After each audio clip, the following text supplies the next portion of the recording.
David Thompson's life looked perfect from the outside. A modest house on a quiet street, a steady job as an accountant, and a marriage that, on the surface, seemed built on love and trust. His wife, Emily, was the kind of woman everyone admired, graceful, attentive, and quietly charming. Neighbors often commented on how lucky David was, and David himself believed he had found a partner for life. Every morning, David would wake up to the smell of coffee brewing in the kitchen, Emily humming softly while preparing breakfast. They would chat about mundane things, work deadlines, bills, the neighbor's noisy dog. But there was an unspoken rhythm to their life, a routine so ordinary it almost felt sacred. Yet, beneath the polished surface, David occasionally noticed small oddities. Emily avoided certain conversations about her past, deftly changing topics whenever family history or childhood memories were mentioned. She rarely allowed anyone to see old photographs and seemed uncomfortable whenever David asked about her early life. At the time, he chalked it up to shyness or personal privacy. David's friends often teased him about how perfect Emily was, but David felt a tiny, nagging unease. It wasn't fear exactly, but a vague sense that something about his marriage was different, something he couldn't quite define. But love, or what he thought was love, kept him silent. 15 years of shared mornings, nights, holidays, and dreams had built a bond that felt unshakable. For years, David lived in the comfort of routine, trusting that he knew his wife completely. But little did he know that the life he thought he understood was only a carefully constructed illusion, and the truth lurking beneath would shatter everything he believed in. It began subtly, almost imperceptibly. At first, David tried to dismiss the little things as coincidences, harmless quirks, or lapses in memory. But the details started piling up, each one gnawing at the edge of his mind. Emily had always been private, but now her secrecy felt different, calculated.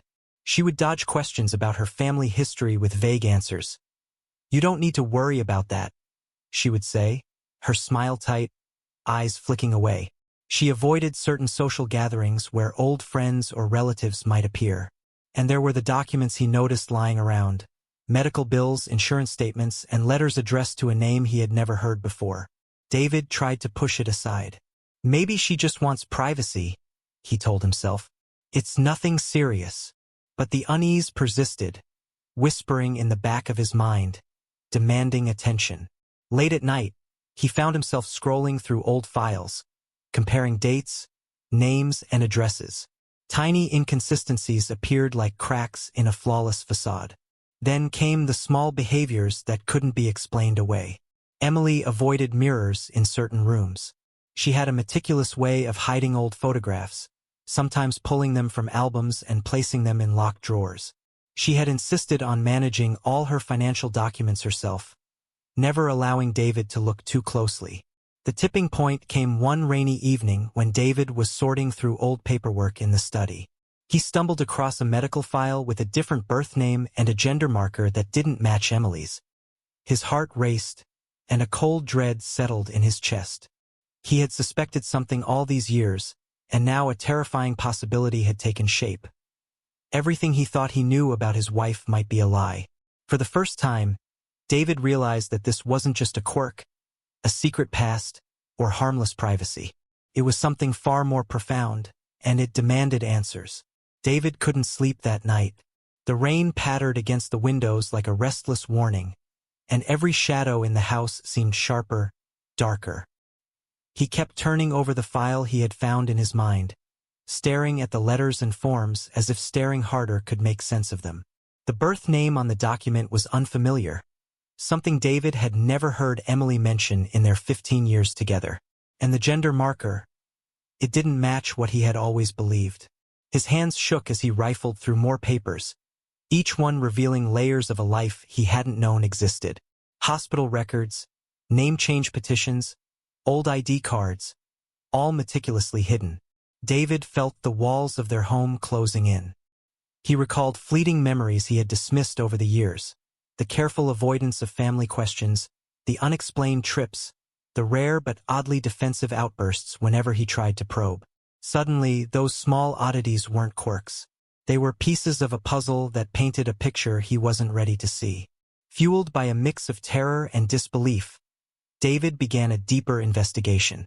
Late into the night, he went online, cross-referencing names, addresses, and dates.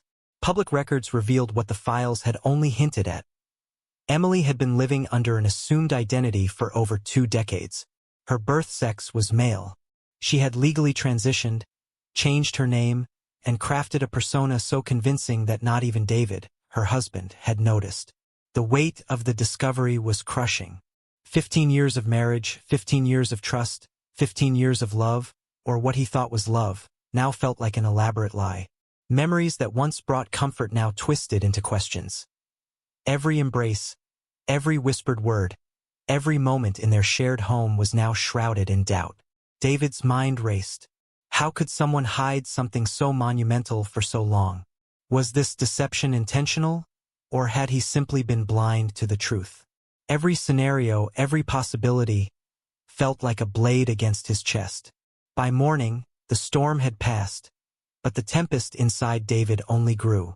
He confronted Emily gently at first, seeking answers, explanations, any thread of honesty. But Emily remained calm, almost unnervingly so, insisting that her past did not change who she was, or who their marriage had been. The conversation, however, did not soothe David. Instead, it ignited a volatile mixture of betrayal, anger, and heartbreak. 15 years of life together now felt like a house built on sand, beautiful, solid, but ultimately unstable. In that moment, something inside David shifted. Trust shattered, rationality faltered, and the man who had lived peacefully in a quiet suburb found himself standing on the edge of an abyss, staring at the person he had loved and no longer recognized. David couldn't sleep for days. The weight of the secret pressed on him like a vice, twisting his thoughts into a storm of anger, confusion, and heartbreak. Every glance at Emily felt like betrayal incarnate. Every word she spoke sounded rehearsed, hollow, a reminder that nothing in his life had been real. That night, the air in the house felt heavier, thick with unspoken tension. Rain lashed against the windows again, mirroring the tempest inside David's chest. He paced the living room, fists clenched, mind racing. Emily was in the kitchen, quietly preparing a late-night snack, humming a tune that once would have been comforting, but now sounded like mockery.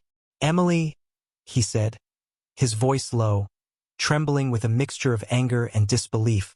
She turned, eyes calm, almost serene. "David, what is it?" He held up the documents, the evidence of years of secrets and lies. "What the hell is this? 15 years. Everything we've had. Was it all a lie?" Emily's expression didn't falter. She set the plate down slowly. "I told you, my past doesn't change who I am now. You married me, not my history." David felt something snap inside him. 15 years of shared life, of birthdays, holidays, mundane nights on the couch. They all seemed like a cruel illusion. His heart pounded violently in his chest, and his vision narrowed, focusing only on the woman or the man he thought he knew. "I trusted you. Everything," he shouted, his voice cracking. "You lied to me for 15 years. You lied about everything. How could you do this to me?" Emily took a cautious step back. David calmed down, but the calm, rational Emily of 15 years, the one who had been his partner, his confidant, no longer existed in his eyes. The anger had consumed him. 15 years of betrayal boiled into a sudden, uncontrollable rage. David's hand went to the drawer where he kept a handgun. One he had rarely thought about, a tool for protection, not vengeance. But now, trembling and blinded by fury, he drew it. Emily froze, her calm demeanor faltering as the metallic click echoed through the kitchen. "David, put it down," she pleaded, taking a cautious step back. But reason had left him. 15 years of trust shattered in an instant. The next moments passed in a blur. David raised the gun. His vision tunneled, every heartbeat a hammer against his skull. For shots rang out, each one echoing through the house like a grim punctuation mark. Emily collapsed, the plate sliding from her hands, the hum of the home replaced by an unbearable silence. David stood frozen, staring at the aftermath of his actions. The quiet that followed was deafening. Rain still fell outside, but the storm inside him was far from over. He could feel reality slipping, the enormity of what he had done pressing down like a physical weight. The love, the life, the betrayal. It all collided in a single unbearable moment of violence. Somewhere in the distance, a siren wailed. Neighbors would call the police. The quiet street that had once felt so safe now seemed foreign, hostile, and judgmental. 15 years of ordinary life had ended in a flash of gunfire, forever altering everything. The first call came at 2:17 a.m. A neighbor, awakened by the gunshots, dialed 911, her voice trembling as she described the scene. Within minutes, the quiet suburban street was flooded with flashing lights. Police cars, ambulances, and news vans converged on David and Emily's home. David sat in the living room, shaking, the gun still warm in his hands, as officers swarmed the house. The sound of police radios and urgent voices was surreal, almost dreamlike. When they approached him, David's only words were broken whispers of disbelief. "It wasn't. I trusted her." Paramedics checked Emily and confirmed what David already knew deep down. She was gone. 4 bullets, 1 fatal mistake, 1 irreversible act. The medical team pronounced her dead at the scene. Detectives moved quickly, cordoning off the house and beginning their investigation. Neighbors were interviewed, statements recorded, and evidence meticulously collected. David was taken into custody, his hands cuffed, mind numb. The news spread like wildfire. Within hours, the story was everywhere. Headlines screamed, "Husband shoots wife after 15-year secret revealed." Small-town horror. Man discovers wife's hidden identity, commits murder. 15 years of marriage ends in tragedy and violence. The media sensationalized every detail, framing the story as a shocking tale of betrayal, identity, and vengeance. Social media exploded with divided opinions. Some sympathized with David, arguing that 15 years of deception could drive anyone to the edge. Others condemned him for taking the law into his own hands, seeing no justification for murder, regardless of the personal shock. Inside the house, police found every corner meticulously examined for clues. David's journals revealed his growing suspicion and unease over the years, the tiny incidents that had haunted him. Investigators noted the meticulous documentation Emily had kept of her own life, her past carefully hidden. To them, it was a story of secrets and obsession, love and betrayal, a tragedy written in quiet deceit. Meanwhile, the Thompson household, once a picture of suburban normalcy, became a crime scene frozen in time. Furniture remained in place, plates still on the counter, and the faint smell of coffee lingered in the kitchen. A cruel reminder of the life that had been so abruptly destroyed. Friends and family were shattered. Many struggled to reconcile the loving, warm Emily they had known with the shocking truth revealed after death. David's parents wept openly, unable to comprehend how their son had gone from a devoted husband to a man accused of cold-blooded murder. As the police began piecing together the timeline, it became clear. The act was sudden but not entirely unprovoked. Years of suppressed suspicion, betrayal, and psychological strain had built to a breaking point. The town would never look at the Thompsons the same way again. And while the world debated morality, identity, and justice, David remained in a holding cell, staring blankly at the wall, trapped not only by the consequences of his actions but by the memory of the life he thought he had lost. The life that had been, and perhaps never truly was. The morning after the shooting, the world seemed to have descended on David Thompson's quiet town. News vans lined the streets, reporters shouted questions into cameras, and social media erupted with every conceivable opinion. The story, sensational and shocking, dominated headlines for weeks. "Husband shoots wife after 15-year secret," screamed one outlet. Another framed it as betrayal, deception, and murder, a marriage destroyed. The narrative was clear. David had discovered the unthinkable and responded with lethal violence. The nuances, The emotional torment, the years of subtle lies, the psychological toll, were simplified into a stark, black-and-white story for maximum viewership. On social media, opinions divided sharply. Some users sympathized with David, framing the act as the ultimate response to betrayal. Comments poured in. "I'd probably do the same if I found out my spouse hid something that big for 15 years.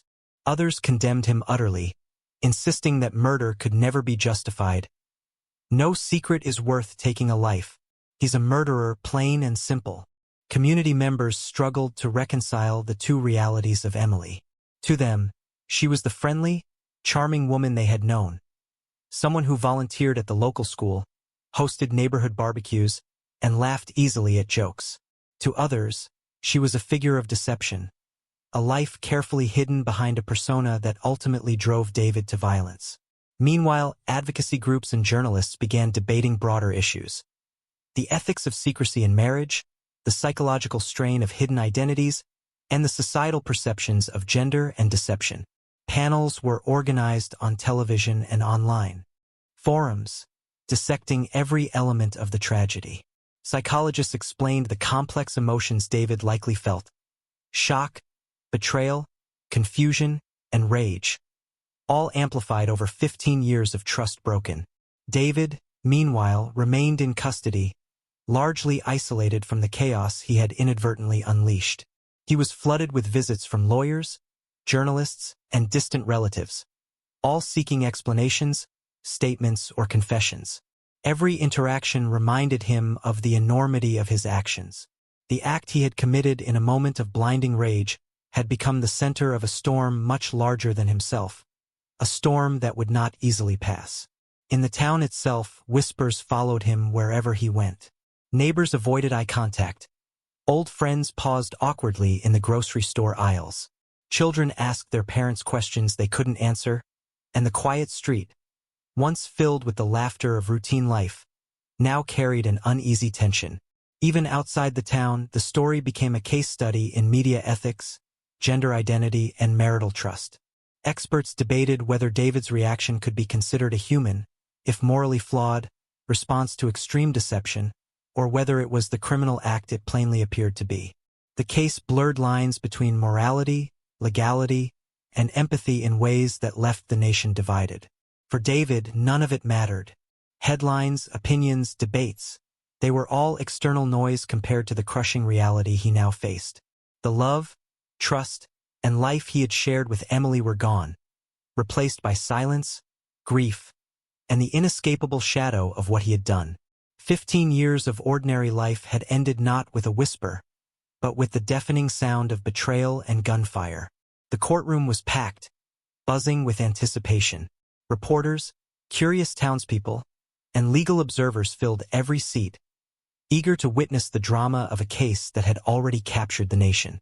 David Thompson sat at the defendant's table, his hands clasped tightly, eyes hollow. Across the room, prosecutors and defense attorneys prepared their arguments, each aware that this case was about more than just a shooting. It was about morality, identity, and the human psyche. The prosecution's case was straightforward. David had committed premeditated murder. They argued that, regardless of any deception, taking a life could never be justified. Expert witnesses were called to describe the act of shooting 4 times at close range, emphasizing the deliberate nature of the crime. The narrative was clear: betrayal, yes, but not a justification for murder. Then came the defense. David's attorney painted a very different picture. A man pushed to the edge after years of manipulation and deception. They argued that 15 years of built-up suspicion, doubt, and betrayal had created an extreme emotional and psychological response. Psychologists testified about the long-term effects of discovering such a fundamental secret from a life partner, describing it as a traumatic revelation capable of triggering temporary insanity or impaired judgment. Witnesses took the stand, adding layers of complexity. Neighbors described Emily as charming and loving, yet secretive in subtle ways. Friends and family spoke of David's loyalty, his normalcy, and the shock that overtook him upon discovering the truth. Even Emily's past, her meticulous attempts to build a new life and identity, was presented, illustrating the collision of two realities that neither had fully controlled. The courtroom became a battleground of perspectives. Some argued that deception on such a scale could drive a person beyond reason. Others insisted that rationality must prevail, that taking justice into one's hands was never excusable. Ethical debates spilled into legal arguments. Did the secret of Emily's identity legally justify David's actions, or was it merely a psychological trigger? Could the human mind truly be pushed to a point where murder became a comprehensible reaction? During cross-examination, David remained mostly silent, his gaze fixed on the table. Occasionally, he glanced at the jury, as if silently pleading for understanding. When asked how he felt at the moment of the shooting, his voice was barely audible. I felt like my life had been built on lies. Everything I thought I knew, it wasn't real. I didn't think, I just reacted. The judge reminded the jury that emotion could explain human behavior, but it did not erase criminal responsibility. Every legal point, every expert opinion, and every witness statement was meticulously recorded, analyzed, and debated. Outside the courtroom, public opinion remained fractured. Some saw David as a tragic figure, a man driven to the edge by unimaginable betrayal. Others saw him as a murderer, and the act as an unforgivable crime. The trial became a national discussion about trust, identity, morality, and the limits of human reaction. For David, the courtroom drama was only the beginning. He realized that no argument, no testimony, and no expert opinion could undo the irreversible act he had committed. The legal system could weigh the facts and the psychology, but the emotional devastation, the loss, the betrayal, and the violence would haunt him long after the verdict. After weeks of tense deliberation, the jury returned with a verdict, guilty of second-degree murder. The courtroom was silent as the judge prepared to deliver the sentence. David Thompson, once an ordinary man with a quiet life, now sat shackled, facing the consequences of his actions. The judge's voice was firm, echoing in the chamber. David Thompson, you have taken a life in a moment of rage. While the court acknowledges the emotional trauma caused by 15 years of deception, the law cannot condone murder. You are hereby sentenced to 25 years to life in prison. A hush fell over the room. Friends and family wept, some in grief, others in disbelief. David felt the full weight of his choices descend upon him. 15 years of marriage, trust, and normalcy had been obliterated in a single night, and now he would spend decades paying the price. In prison, David was left with nothing but his thoughts. He replayed every memory of Emily, every moment of betrayal, every decision that led to the shooting. The outside world continued to debate morality, identity, and justice, but for David, there was only the unending echo of a life he could never reclaim. The tragedy lingered, a stark reminder of how secrets, lies, and a single moment of violence can destroy lives, forever altering everyone caught in its wake.